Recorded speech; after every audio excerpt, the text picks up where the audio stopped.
오늘 말씀의 설교 제목은 고난을 대하는 태도입니다. 고난을 대하는 태도입니다. 이 도종환 시인의 담쟁이라는 시가 있습니다. 제가 좋아하는 시인데요. 한번 들어보시기 바랍니다. 저것은 벽, 어쩔 수 없는 벽이라고 우리가 느낄 때 그때 담쟁이는 말없이 그 벽을 오른다.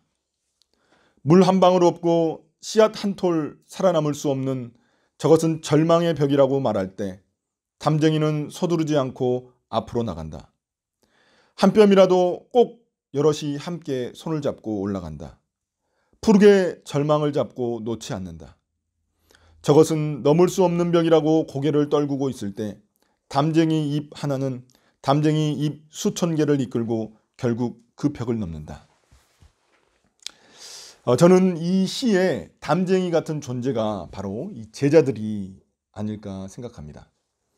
하나로 따지고 보면 참 보잘것없고 연약한 존재지만 함께할 때 커다란 벽도 넘는 존재가 바로 이 제자들입니다.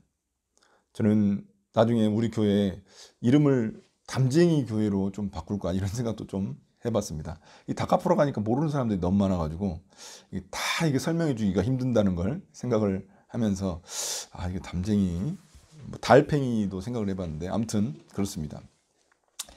지난주 우리가 성경 공부할 때 존 스토트의 책 제자도의 마지막 주제가 바로 죽음이었습니다. 죽음을 통해 영원한 생명을 얻는 것이 바로 제자들이라고 했습니다. 그래서 제자들은 죽음을 두려워하지 않습니다. 저는 이 말이 어떤 그리스도인들에게는 결코 과장이나 또 거짓이 아니라고 생각합니다.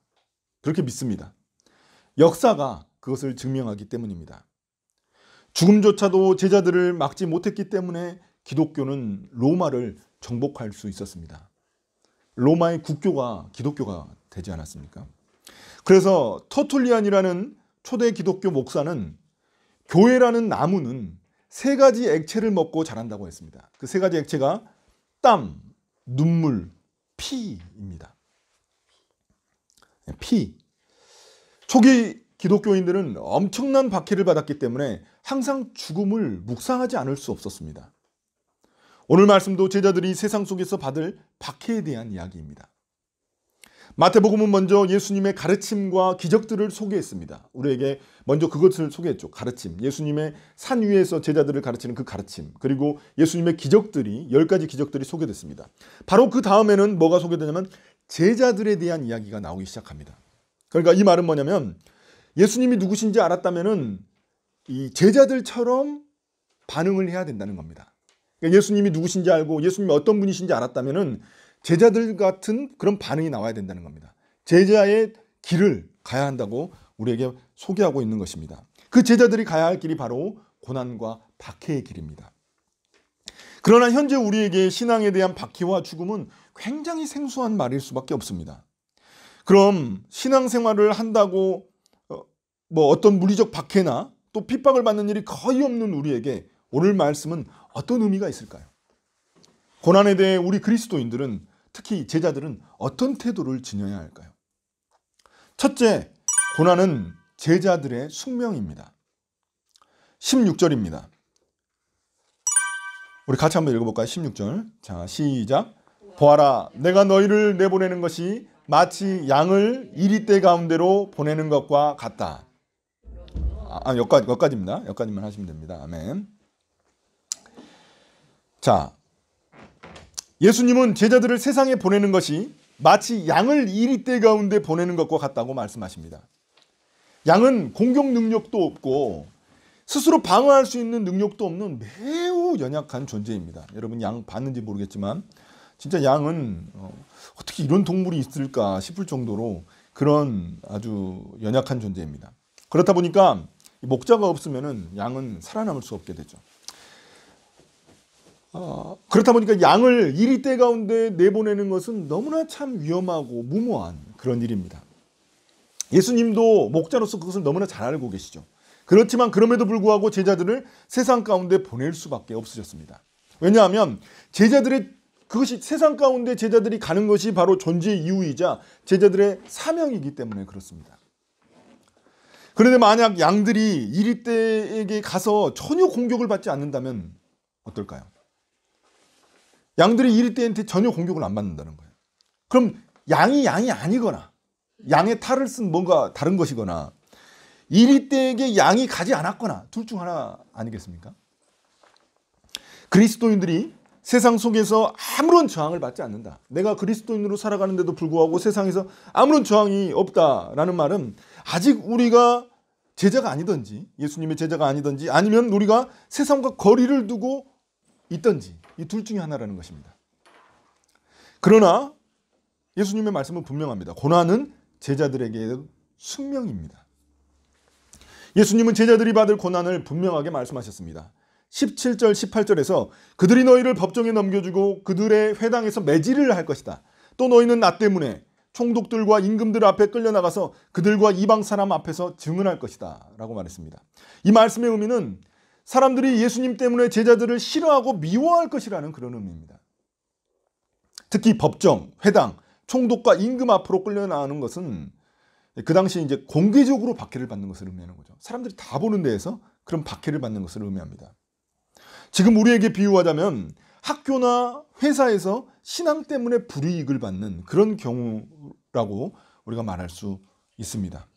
저도 이 취업 면접을 봤을 때 기독교인이다 보니까 술을 마신다는 그런 이야기를 할 수가 없었어요. 그래서 술을 잘 마시지 못한다는 이유 때문에 면접에서 많이 떨어졌습니다.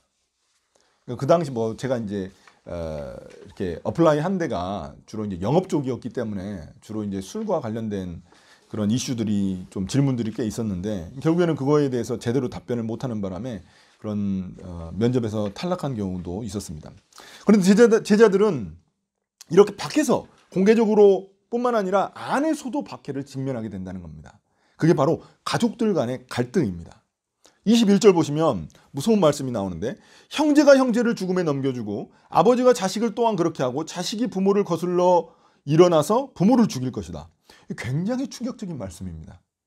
여러분들은 이런 말씀이 성경에 있는 줄 아셨나요?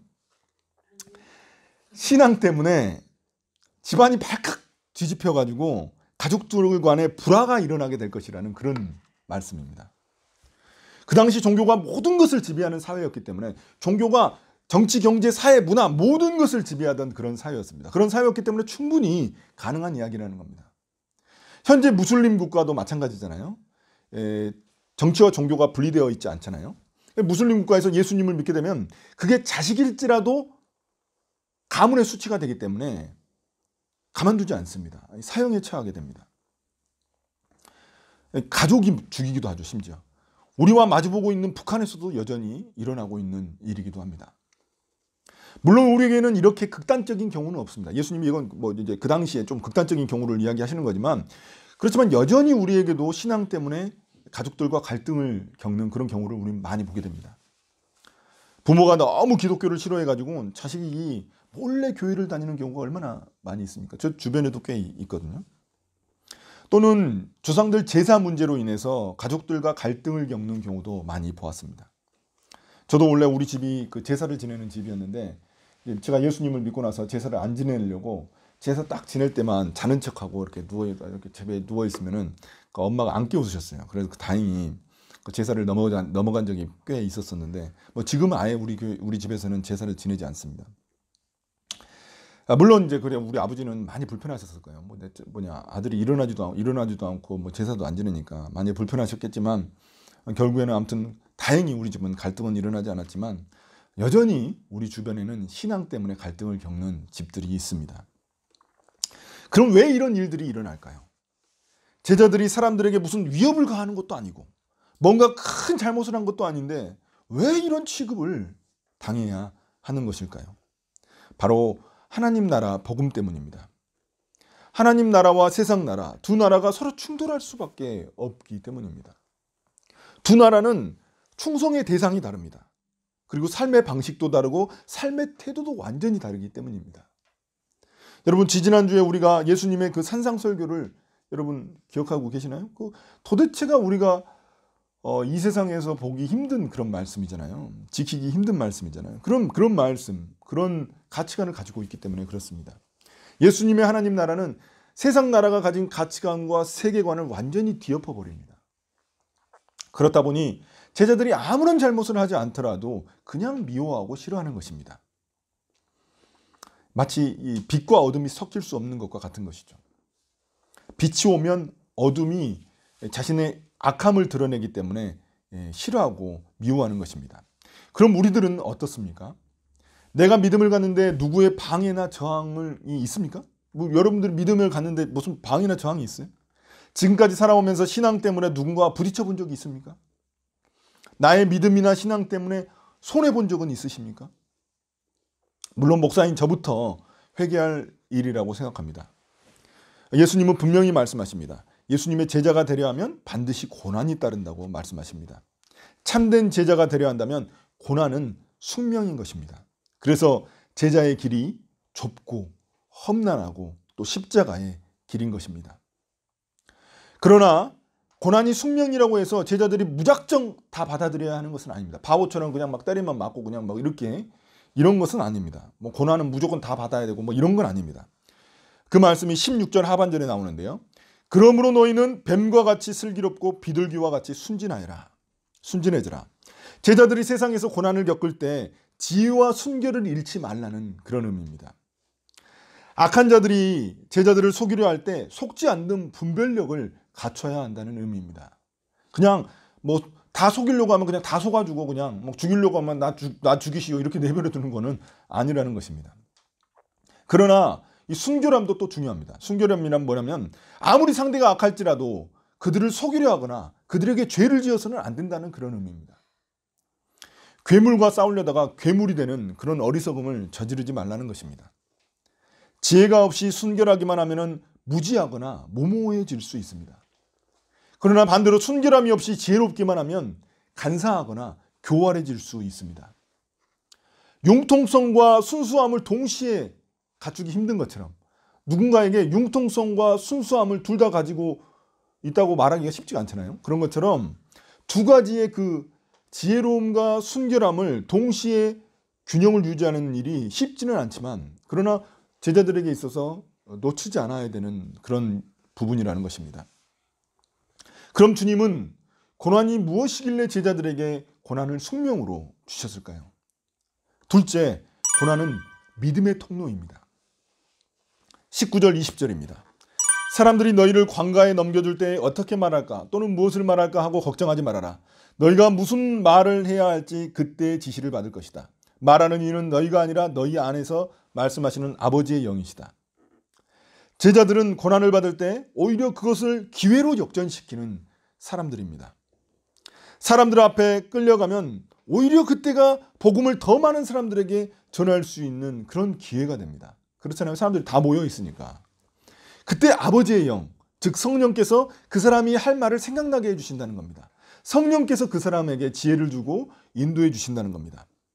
그래서 제자들에게 모든 위기는 자신들의 믿음을 드러낼 수 있는 그런 기회였습니다.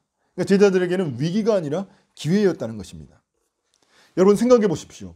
고난을 받는데도 복음을 전한다면 그것만큼 그 복음의 진정성이 드러나지 않을 수가 없습니다. 그것이 진짜가 아니고 가짜라면 그 고난 가운데 그만두거나 주춤할 수밖에 없습니다. 그러나 그것이 진짜이기 때문에 더욱 고난의 대가를 치르더라도 전할 수밖에 없는 것입니다. 예수님의 가르침이 진리일 수밖에 없었던 것은 그의 제자들이 목숨을 걸고 복음을 전했기 때문입니다. 그들의 목숨이 복음의 진정성을 증명하는 것입니다. 예수님의 12제자 중에 고난을 당하지 않은 사람이 없고 죽음을 당하지 않은 사람이 없습니다. 베드로는 거꾸로 십자가에 매달려서 죽었잖아요. 초대 기독교 때도 그렇게 많은 박해가 있었음에도 복음이 전파될 수밖에 없었던 복음의 전파를 막을 수 없었던 이유가 무엇일까요? 28절에 그 단서가 있습니다.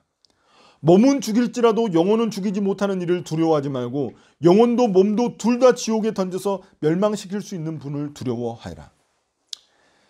그것은 제자들이 고난 앞에서도 복음 전하는 일을 멈추지 않았기 때문입니다. 그들은 고난을 두려워하는 것보다 주님을 더 두려워하는 그런 사람들이었습니다. 고난도 그 앞에서는 두렵죠. 그렇지만 그 고난보다 더 두려워하는 분이 바로 주님이었다는 겁니다. 일시적인 육체의 생명을 위해서 영원한 생명을 잃어버리는 그런 바보들이 아니었습니다. 그러다 보니까 사람들은 제자들의 담대함이 도대체 어디서 나오는지 궁금해했습니다. 호기심을 가졌습니다. 사자밥에 던져져도, 또 십자가 처형을 당해도, 돌로 쳐 죽여도 제자들은 믿음을 버리지 않고 그렇게 살아남았다는 것입니다. 제자들은 밟아도 생겨나는 그런 잡초처럼 또 일어나고 또 일어났습니다. 이런 그들의 모습을 보고 충격받은 사람들이 예수님을 따르게 된 것입니다. 터키에 가면은, 지금 터키에 이제 지진이 일어나서 어려움이 있잖아요. 그 터키에 가면 데린쿠유라는 데가 있습니다. 예전에도 말씀드린 적이 있지만, 거기에 이제 초기 기독교 사람들이 그 지하 8층, 지금도 아직 덜 파가지고 지하 10 몇 층 정도 규모인데 거기에 숨어서 살았어요. 초기 기독교인들이 박해를 피해서 거기에서 숨어서 몇십 년간을 그렇게 살았습니다. 그들이 그렇게 하면서까지 자신들의 믿음을 지키려 했기 때문에 기독교는 지금도 이렇게 살아남아서 많은 사람들을 변화시키고 있는 것입니다. 진리이기 때문이죠. 그래서 32절은 우리에게 이렇게 말합니다. 누구든지 사람들 앞에서 나를 시인하면 나도 하늘에 계신 내 아버지 앞에서 그 사람을 시인할 것이다.